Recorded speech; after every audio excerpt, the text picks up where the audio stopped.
You're on mute, Mike. Good morning. A lot of newbies here today. It's great. Heard you guys got a little dusting. Bro, it's fucked. I have like 2 feet of snow in my front yard, and like none of the other stuff is melted. No. So you're just like, where is it going? Connecticut got it too. Yeah, Like, yeah. and then you got another, Yeah, we got spanked. big time. I'm looking at like my TikTok is all videos of like New York, and I'm like, yeah, like where is it going? And I think we're getting another couple inches tomorrow. And I'm like, Yep. School's out yesterday, then they said school's out today. I'm like, so I'll get work done. When are we doing that? I'm sure you feel the same way. All right, cool. Fam, thanks for hanging. I appreciate everybody who's on camera. You don't have to be on camera, but I appreciate everybody who is. It makes it a little bit more of an engaging experience for me, and also lets everybody else know, like, okay, other people are holding them accountable. That said, like I said, you are not required in any way to do that. Today, thanks, Matt. Today, what we are going to talk about is objection handling and booking a appointment. And I want to just bring up a couple other stupid things that could be helpful for you guys. All right, sweet. We are recording. Beautiful. All right. Good morning. So one thing I want to bring up to your attention is Lovable. This is not a sponsored post or anything, by the way. Lovable is just like a vibe coding site. And so like my whole all my stuff is like from Lovable, just built here. And you can see on the left that I'm just like, wow, what's a good example? Hey, can you make this? This is a bad example. These are like some MFA in here doing a bunch of stuff. But I've just been like, hey, can you make this pink? And I've been like, hey, can you make it so when I hover over this, it does this? And can you make it so that it's a little bit more dynamic? So it's really cool for making sites. It's $20 a month, I think. But the reason I bring it up, 2 reasons. One is I use it quite often for generating images. I know you guys can use Gemini, but I think it only does one at a time, and it doesn't have your history in there a lot. So in here, I'm like, hey, using the same stuff, the same vibe that we're using above, can you make me an icon for this or an icon for that? So I could see you guys being like, hey, make me a slide, the first slide. The other thing I thought it would be a good use for is for deal rooms. So for those of you guys that haven't heard about deal rooms, it's like a new thing. It's all the rage in Silicon Valley, which is to say, right now we keep all of our shit organized in like an email to a client. Hey, great meeting you. Like, here's the recording, here's the quote, whatever. Now, when you're working on bigger or longer sales cycle deals, there might be like 20 recordings and like a bunch of different quotes that were sent out and a bunch of different texts that were sent out and questions people had and RFPs and security questionnaires. So deal rooms are basically just landing pages where all that stuff's in one spot. So you're just like, here's the landing page of all of our stuff, and it's over here. It's got all of our recordings. Over here, it's got summaries of all the recordings. Over here, it has our next steps with who's attached to them. Over here, it has all the documents that I've sent you. So it's just like a really cleaner fucking landing page, the emails. Yes, and to Raymond, to your thing too, you can see what they're clicking on. A lot of them are email gated, that kind of stuff. You could do all the shit in Lovable. So if your company hasn't bought a deal room thing, but you're like, yeah, this would be helpful. We have enterprise deals all the time, or you're a fractional VP and you're like, how can I add more value? You could create a deal room software, if you will, and realistically, you're just going to Lovable and you're just going like, hey, can you create a thing where we can, it like updates, the rep can automatically add all the recordings, it adds a summary, whatever. And so you could probably create this on your own if that's okay. All right. That said, let's move in. So today I want to talk about objection handling and I want to talk about booking meetings. The reason I'm talking about objection handling and booking meetings, by the way, is because somebody sent me an email today that said, I would like you to talk about those things. So you guys can feel free to do that as well. Hey, Mike, I'm having trouble with this or whatever. I want to do training on this. So here we go. Look, I need water so badly, but my sick wife has water and I'm not going to drink her gross water. Let's get real. All right. Objection handling. That's why. OOT. Uno reverse. No. Being nice. A or B. OOT. When it comes to objection handling, I'm panicking the second that the objection comes. Truly, I'm panicking if they're not doing anything other than like, holy shit, this is amazing. I'm insecure, and so I'm panicking. When you're panicking, you cannot think straight. You can't say what you want to say in the way that you want to say it. So you will stumble. So for me, I use OOT. Obviously, you, obviously, I, typically we. This is just a simple framework that I've memorized. so that when I'm panicking, I'm buying myself a couple seconds to chill, my brain to calm down, and be able to provide a more cohesive objection handling response. So it sounds like this. Yeah, I don't know. We got to think about it. Hey, panic ensues. Obviously, you want to have as much time as possible to think about this. Obviously, I want to make sure this takes the least amount of time because we know time kills deals, and at the end of the day, that's what we're talking about. So typically, we do this. We either try to figure out how we can get you to do this a little bit quicker, but reduce some of the friction there to make it easier for you, or we figure out if this is never going to be a good fit for you. What do you think is the best move? I don't know what my objection handling response was going to be, but I know that I'm much more calm about it once I've done the obviously you, obviously I. So if you already have or memorized or you use some objection handling technique of saying, flipping things around, saying some cool words, cool. Just add it after the obviously you, obviously I, typically we, so that it doesn't sound like, oh, here's my objection handling response. Okay. So obviously you, obviously I, typically we. Obviously you is just repeating back whatever they said. Obviously I is like, I want to earn your business. What I find is that when you lie and you say, hey, obviously I just want to make sure you get the right product. That's a fucking lie. Obviously I just want to make sure that you're happy at the end of the day. That is a fucking lie. Obviously I just want to make sure that you make the right decision. That is a fucking lie. You know it is. They know it is. And we just pretend that it isn't a lie. But Mike, I really do want them to get one. Cool. Go become a customer success manager. Like that, Nick. So you want to get the right product. So when you say that, it now discounts the rest of everything you're saying. So if I'm like, if you say, Mike, I don't want, this is too expensive. And I go, obviously you think it's too expensive. And obviously I just want to make sure you get the right product. So why don't we relook at the tool? I'm like, no, you're already lying to me. I can't trust you now. So if you just say the truth, which is I want to earn your business. I make money on this deal. Time kills deals. If I let you go and not make a decision today, it lowers the chance that you make a decision. These are real things that once said, then you can actually have a real conversation with the customer. So you might say something like, hey, obviously you want to take your time. Obviously I want to make sure that if I'm going to get your business, I'm getting it as soon as possible. I have a boss to report to, or I know that time kills deals, or I know that, this can make a big impact for you. And usually once you get off the phone, the chance that you come back to this is pretty light. Now, when I say whatever my next objection handling response is, it's coming from a place of truth. Do you feel? Y'all with me? Cool. Cool. Next thing. That's why. This is pulling this straight from the Hormozy playbook. I've used it. I like it, which is that's why. It's too expensive. That's exactly why we need to work together. This takes a long time. That's exactly why we need to work together. That's basically the idea of that's why. Because I don't want to talk right now. That's exactly why we should have the conversation earlier rather than later, because you're busy and we're trying to solve how busy you are. So if we can get you less busy, you wouldn't have to punt me and every other vendor or every other project down the road. That's why we should talk today. It's really expensive. That's exactly why we should be signing up and connecting. The fact that you find this to be too expensive indicates like a challenge with budget or a challenge with seeing the value in a product, or sorry, a challenge with budget. So let's solve that by making you more money.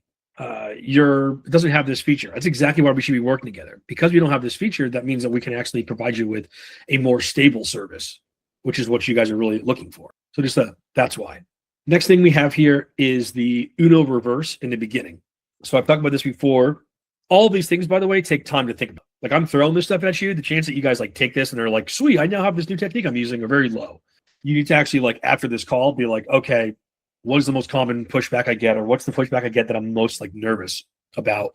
How could I turn that into a that's why? How could I turn that into a Uno reverse? So the Uno reverse at the beginning of the call, if you know you always get the same objection, we already talked to somebody, we're good. We don't have the money for it. There's always like a standard objection you always get. You want to bring that up in the beginning and diffuse it.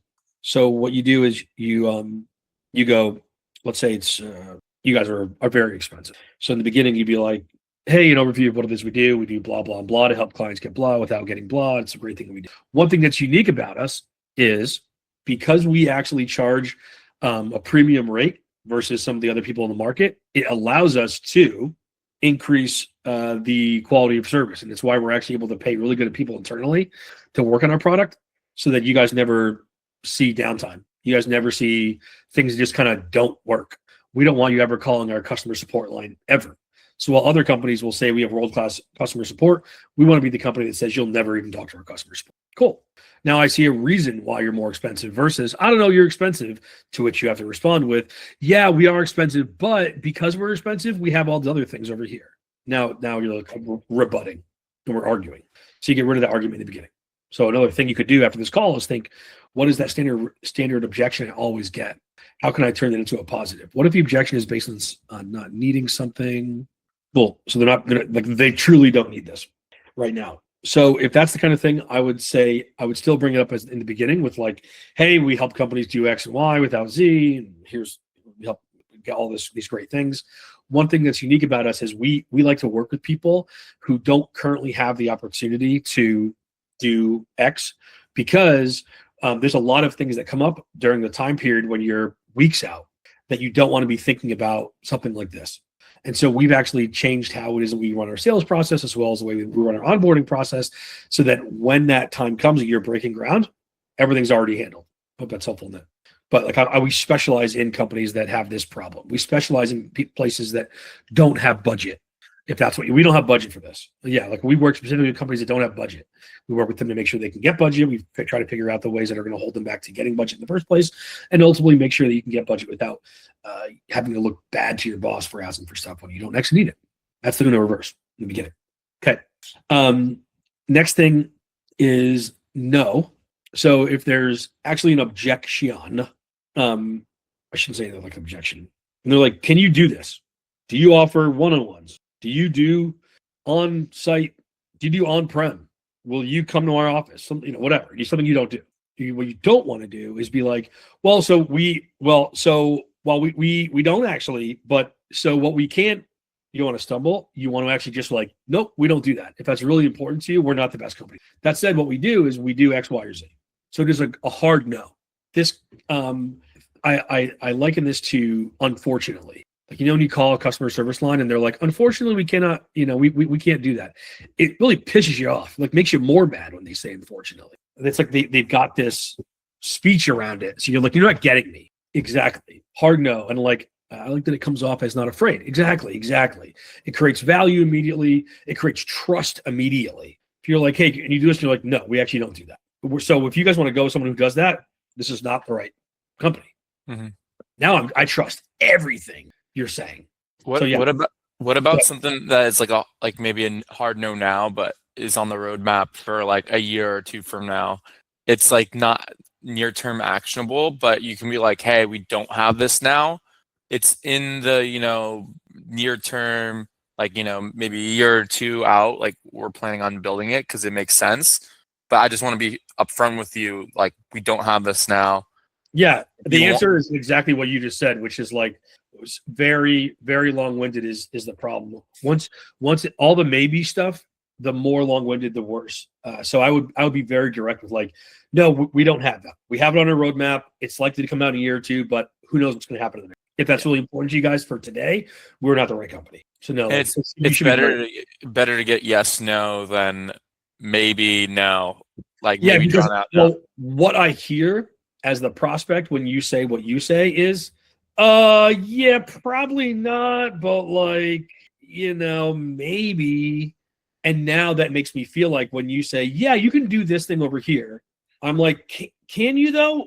Or, because especially with roadmap stuff, anybody should know that like whatever's on the roadmap for past the next quarter is like lotto ticket. Exactly. So if you say like, we do have it coming in the next year, I'm like, okay, if you're saying that, you're lying about so much other shit, because that's a lie. For you to say this is coming in a year or two, that's a fucking lie. Totally. So you just say it's on the roadmap, but I don't know when. And it gives trust in your existing product. Like you can deliver on what you're already showing me. Like there's no bugs or issues. Like right. If I know that what you're saying, that's a no, then this is definitely yes. So I'll just repeat it to everybody here to say, hey, do you guys do X, Y, or Z? We don't do that. It's on our roadmap for over 6 months. So, TBD if that actually happens. But as of today, we do not do that. If that's super important for you guys, we wouldn't be the right fit for you guys. What's your take on that? Exactly. JD. Okay. Sweet. Next thing I have here is typically being nice. So this is really, I gotta have a better name for this, but some people just want the freedom to tell you the truth. Like they're nervous to tell you the truth. So they'll say like, yeah, maybe let's get back to you. Yeah, I'm not quite sure. And so what you don't want to do is be like, oh, okay, can you tell me more about that? Or like, oh, what's going on? They're just lying, or sorry, they're just telling a white lie. Because the real thing is like, you didn't sell me on it. I didn't see the value in it. I don't want to go to my boss. I'm probably not going to join that next call or whatever. And they're just telling you a white lie a lot of times. So if you sense that white lie, I might say something like, hey, typically when I hear something like that, it means someone's being really nice there, or someone's unsure if they want to tell me direct, hey, this isn't the right fit for me, which is totally cool. I'd love to hear it's not the right fit. If that's the case, is that what's happening here? Hey, totally get that you don't want to meet for a couple of weeks. If someone pushes off for a couple of weeks, that typically means it's pretty low on the priority list, and there's a chance that maybe they don't even show up to that meeting. Any chance that happens for you here? So I'm basically like giving the okay for that to be the case. One thing that just popped up, kind of relaying back to the last point, not roadmap like discussions, but like integrations where there's like custom integrations where like typically when that comes up, I say that like, oh, we have to scope it out. But I feel like saying, oh, we have to scope it out is so vague.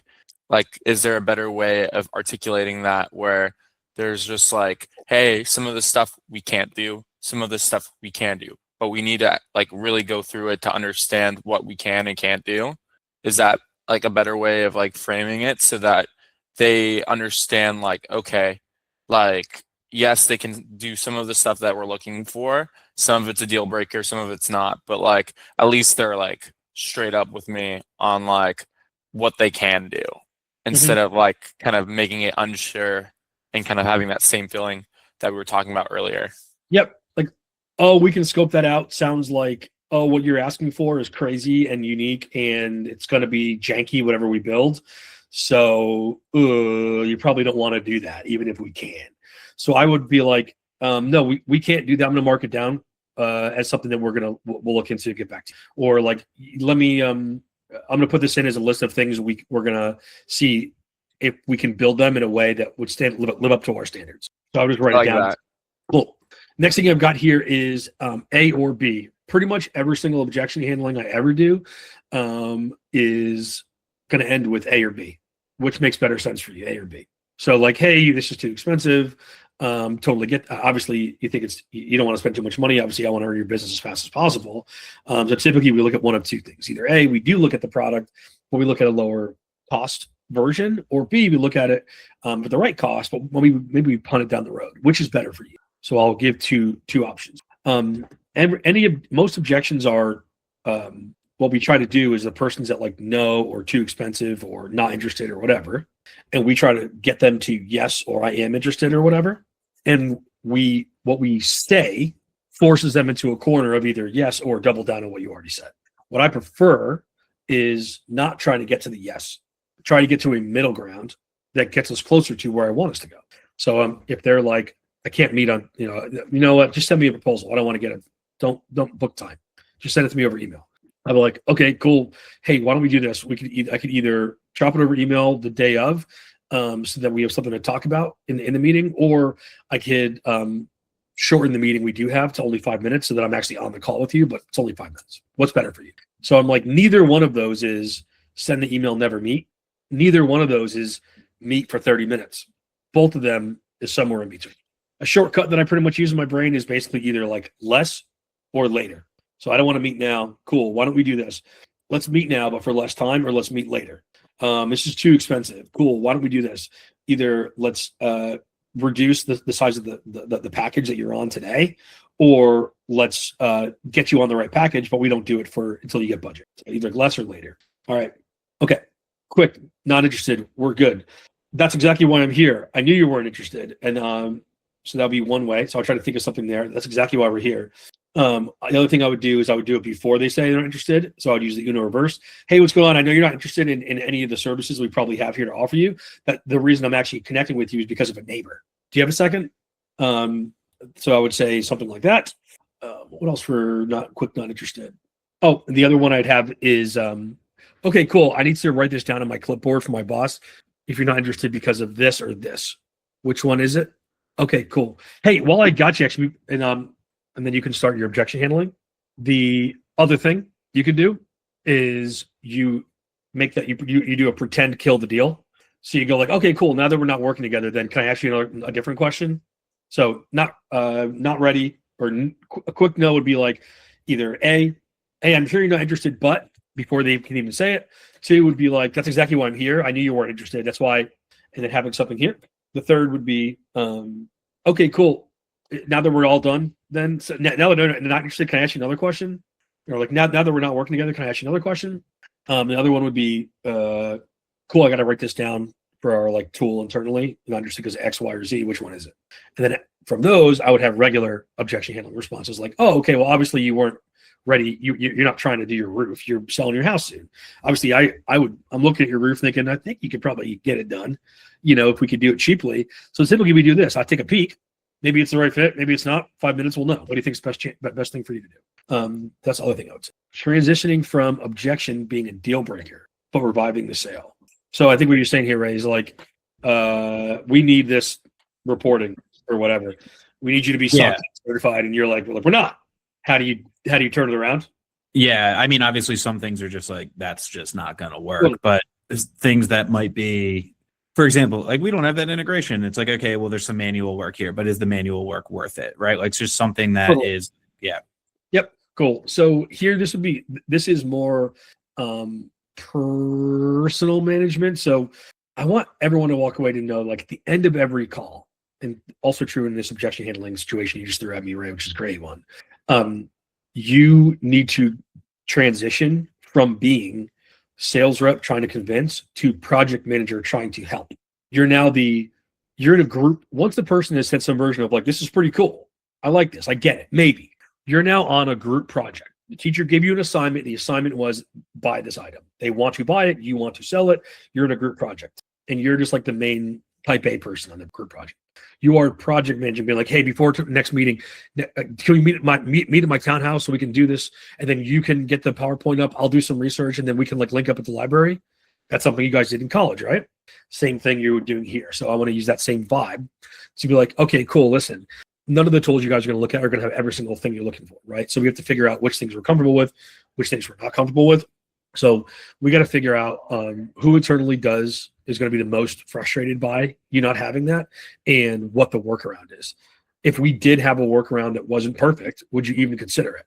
No, we wouldn't consider it. Okay, do you know any other soft solution that will include that? Because if you do, you should absolutely go with those people, but I don't believe that exists today. Why don't we do this? A, you can go try to find that company, and if you do, awesome. B, we connect in 2 weeks, and I'll try to look for those companies too, and then we'll if it doesn't exist, we'll come up with a better solution. What's better for you? So basically, long story short, my answer here, Ray, is not like a specific phrase or whatever. It's more the vibe is like project management of like, okay, shit, you said that's a problem. How the fuck do we figure this out then? Right. All right, if we could do this, we could do that kind of a thing. Cool. With 30 seconds left here, I'll say a couple things for booking calls. Number one is if you're doing it over the phone, always offer 2 times. So not like, are you available to meet, or do you want to connect? It'd be like, hey, it sounds like you might want to connect. What would be better for you? Would Thursday at 3 be better, or Monday at 2? Or even what's better for you, mornings or afternoons? Or typically what's better for you? Typically when would you take calls like this? Mondays or Thursdays. Okay. The other one is if it's over email, offer a specific time. So don't do that. You can do one of 2 things. Either any day this week at 4, or does Thursday at 4 work? But when you say like, does 4 or 5 or Tuesday or Wednesday, now it's a lot of work for them to get to figure that out. And then if you offer the calendar link, now it's a shit ton of work for them to figure it out. So you want to say like, are you free Thursday at 4, parentheses, more times here for your calendar link, or are you free any day at 4, parentheses, more times here? And then the last thing is too soon. So if you want to offer a time to someone, you could say, hey, can we meet tomorrow at 3, or is that be too soon? That will cause them to say like, yes, 3 o'clock is too soon. Why don't we do 4? Or yeah, tomorrow is too soon. Why don't we do it first thing the next day? So it'll cause them to actually speed things up significantly by saying, is it too soon? Okay, 9:30 on the dot. I'll let you guys run. Love you all. You know where to find me. Thanks for your time.